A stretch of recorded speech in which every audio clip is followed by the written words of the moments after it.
Hello? Hello? Would you look at this place? I mean, this place, this is amazing. This is absolutely incredible, absolutely beautiful. And if only my family and my friends could see me right now. I mean, who would have thought that someone like me would end up in a place like this? I mean, I can't believe it. And yet, here I am. And who would have thought that today, of all days, that it would end like this? I mean, there I was last night, and I'm laying in my cell. I'm in the dark. I'm on cold concrete, when some of the guards began talking about this new prisoner that they had just brought in. And so I looked over into the cell opposite mine, and there was this other prisoner, a man by the name of Barabbas.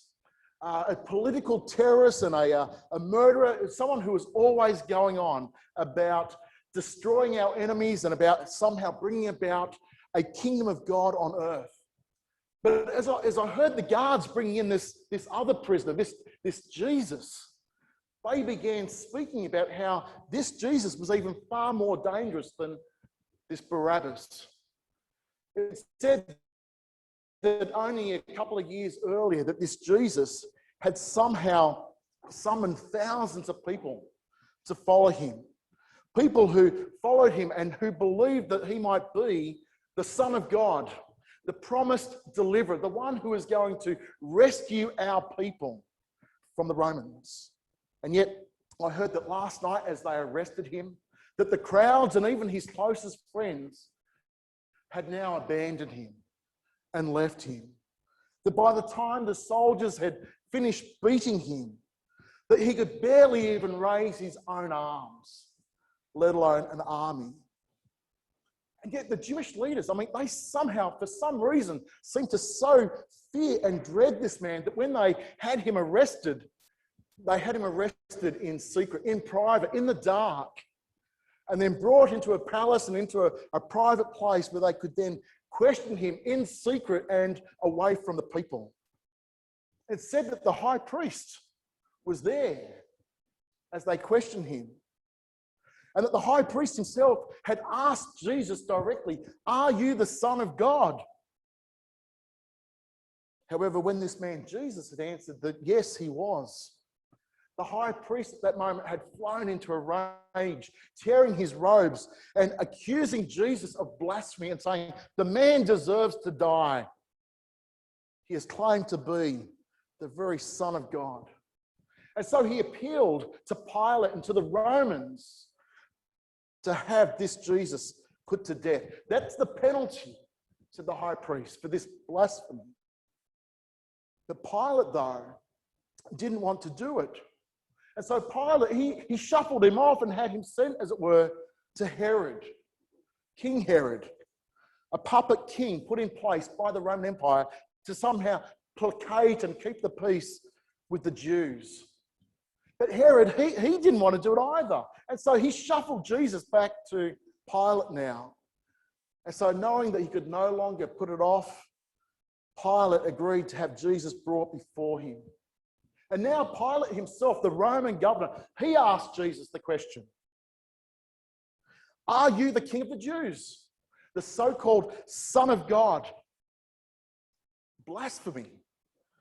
It was a loaded question, a trick question, because if Jesus answered that yes, he was the Son of God, then the Jewish people would have accused him of blasphemy and of making himself equal with God. But for the Romans, well, to say that you are the Son of God or the King of Israel in place of Caesar, well, that would be treason. However, Jesus, though, he answered that yes, he was the Son of God. Yes, he was a king, but that his kingdom was not of this world. And so in the end, Pilate, he was reluctant to have Jesus killed, but he did agree, though, to have him flogged. Hardly a consolation prize, as Jesus would now be beaten to within an inch of his life with a leather whip which was embedded with metal shards and which would tear the flesh from a prisoner's back. I'd actually seen men die just from the beating. It was then that I looked up through my window and across the courtyard. And as I did, I could now see for the first time this man whom they called Jesus. Not much to look at. And yet here is the one that they were so intent on killing him. And to look at him, you'd hardly even know he was a man. As the soldiers continued beating him, I could see that they had now clothed him in mock purple robes like some kind of king. And that his appearance now was so disfigured beyond that of any man, so marred. His beard had been torn, as it were, from his face, leaving him looking despised and rejected. The kind of man from whom you want to hide your face, as it were. And now upon his head, a crown of thorns.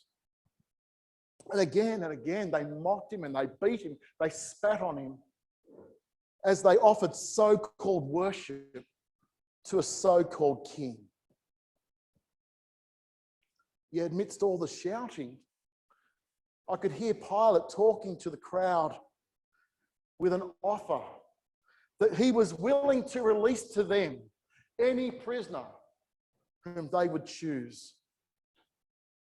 So the irony of it, that here we were on this weekend of the Passover, a Jewish holy day, a day on which we remembered how God, thousands of years earlier, had saved his people out of slavery by having them kill a lamb in their place, as it were, and having the blood spread over the doors of their homes.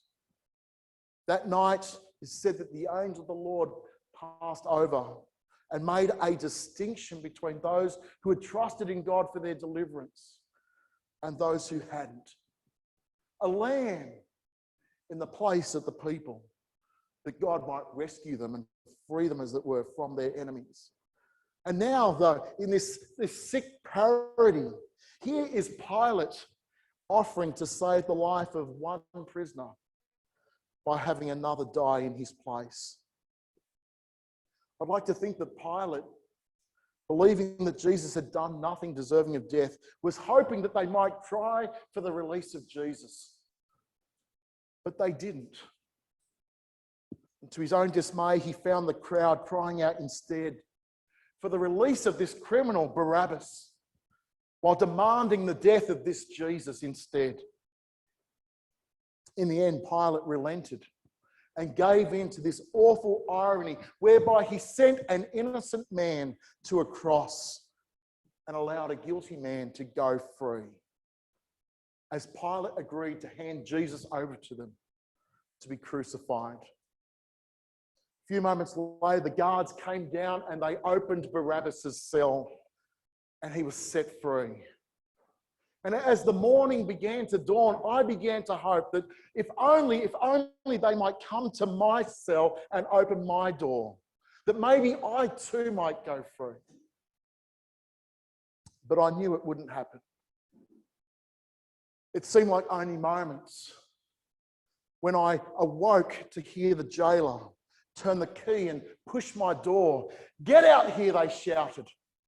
But I stayed on the floor, frozen in the terror that rose and filled my brain. For I knew what they intended. And I couldn't face the pain. The soldiers came into the cell and they dragged me to the yard. They threw me down before a cross and brought the whip down hard. "Carry it," they shouted. As I struggled to my feet, I put my shoulder under it and dragged it to the street. I stumbled through a wall of screams as they drove me through the gate. It seemed that thousands lined the streets, their voices filled with hate. And like a wolf pack in the night that moves in for the kill, they closed the gap and followed us. And we started up that terrible, terrible hill.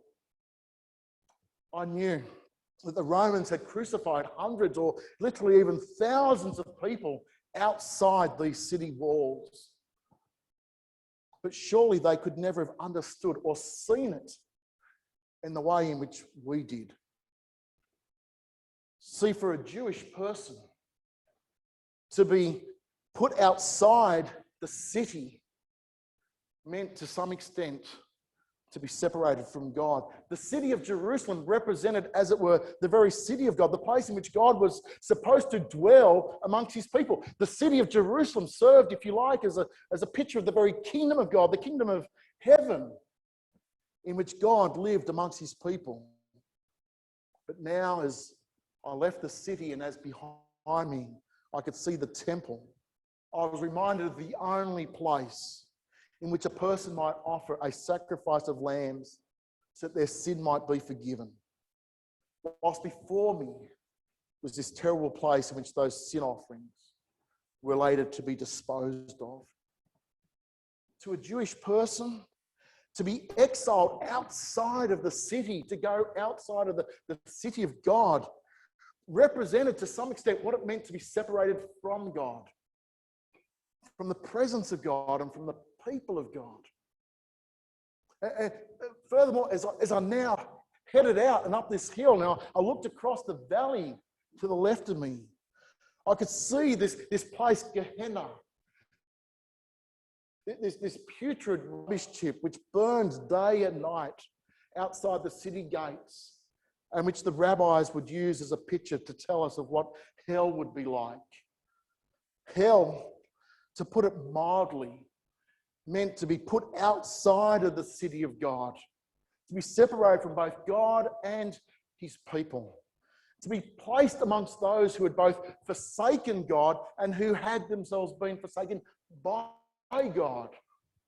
And truly, the place to which we were now going, to the top of that hill, to Golgotha, to Calvary, seemed to me in that moment to be the most God-forsaken place on all the earth.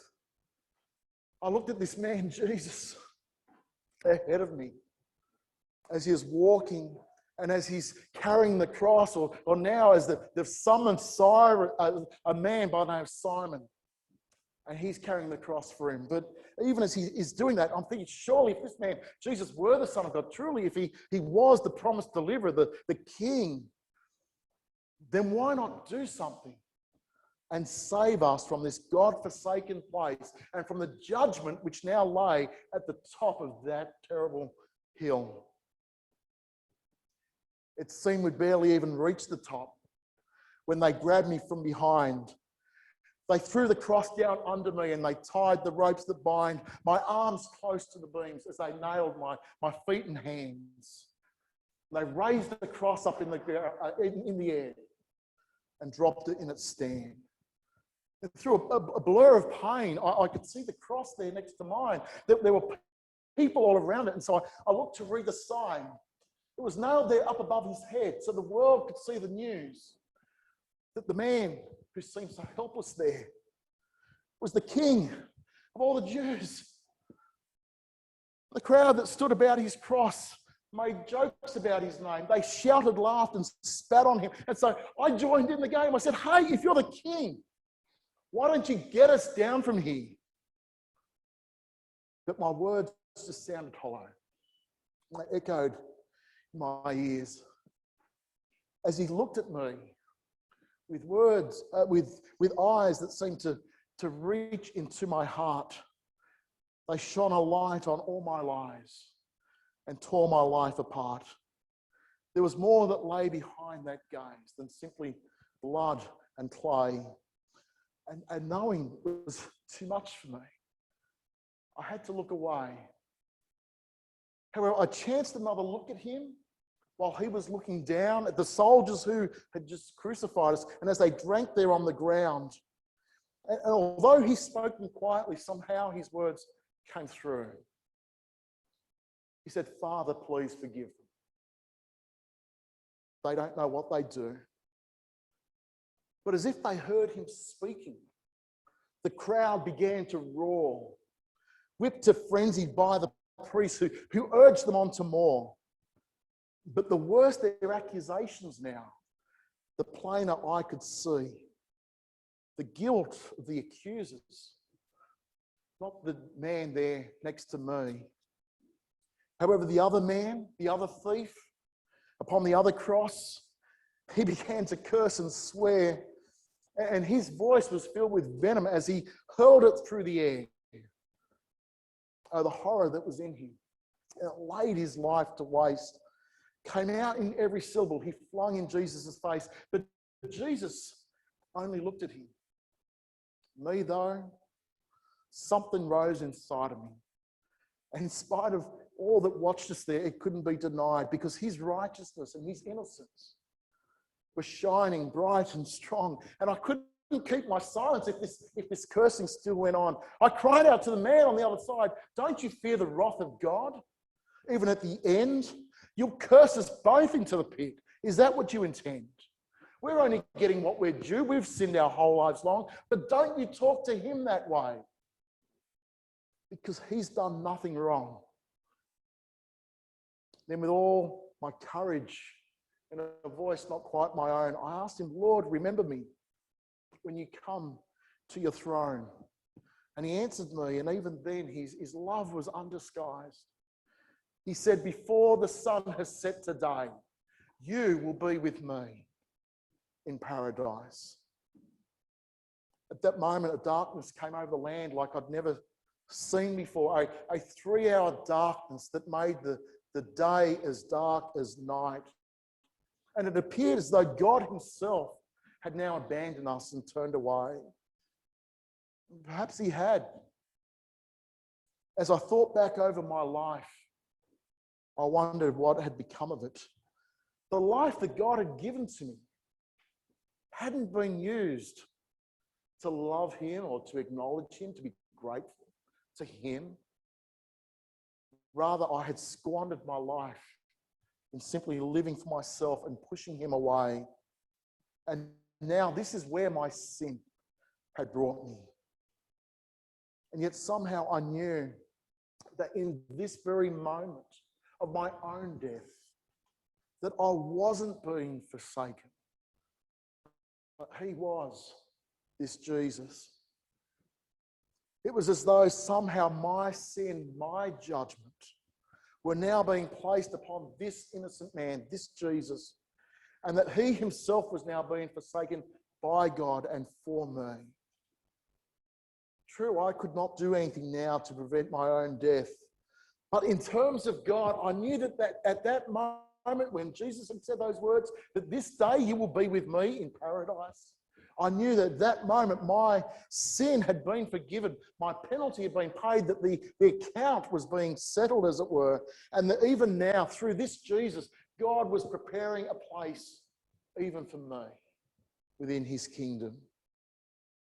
As I heard those words from Jesus, my God, why have you forsaken me?"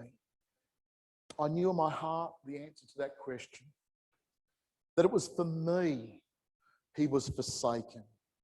And that now in this very place, on this very hill, God was providing an even greater lamb for the sacrifice of my sin.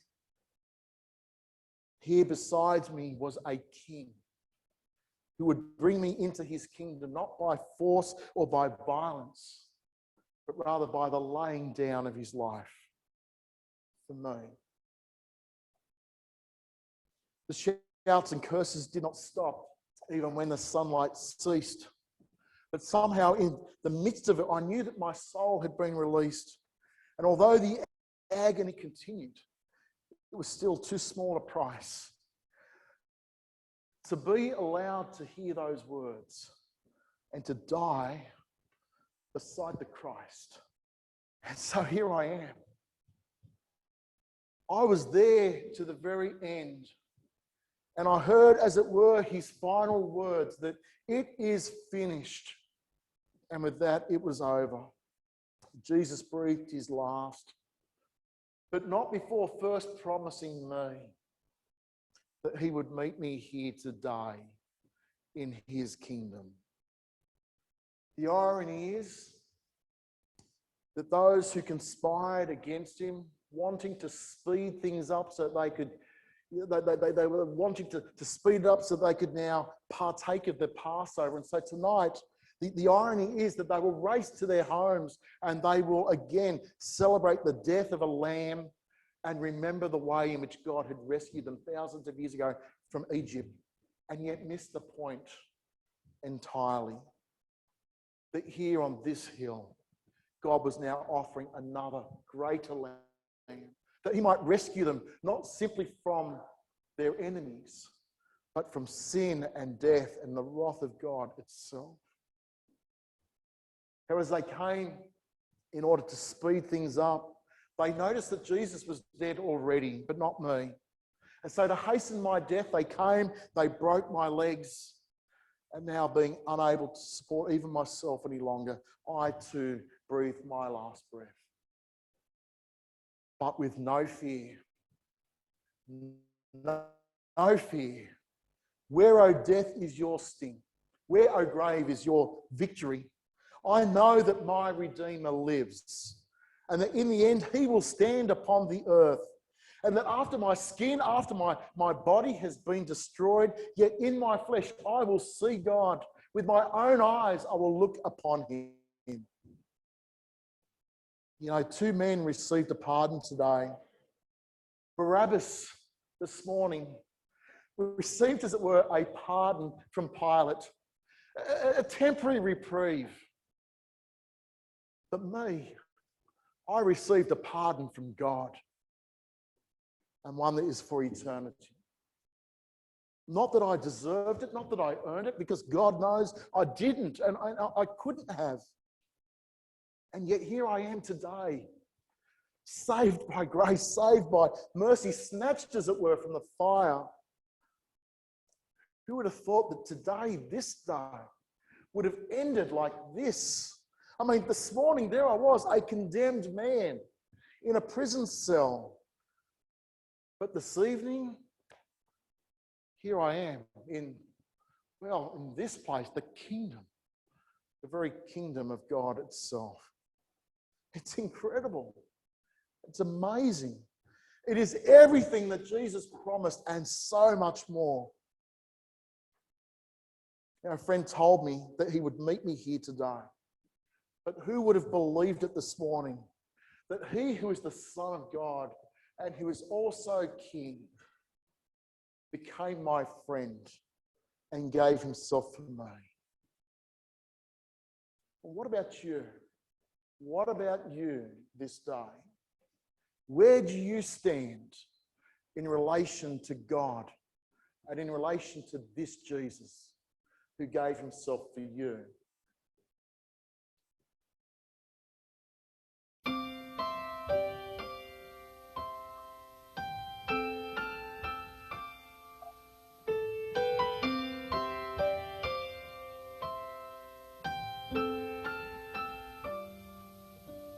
As little children, we would dream of Christmas morn and all the gifts and toys we knew we'd find.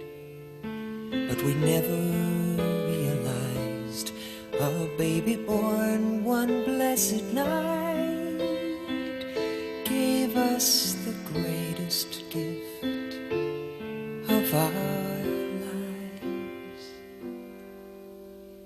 We were the reason that he gave his life.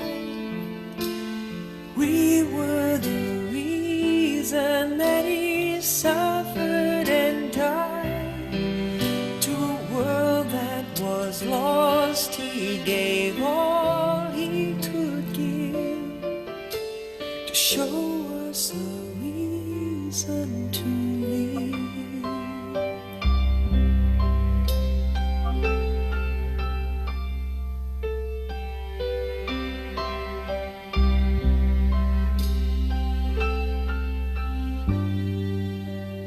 As the years went by, we learned more about gifts, the giving of ourselves, and what that means.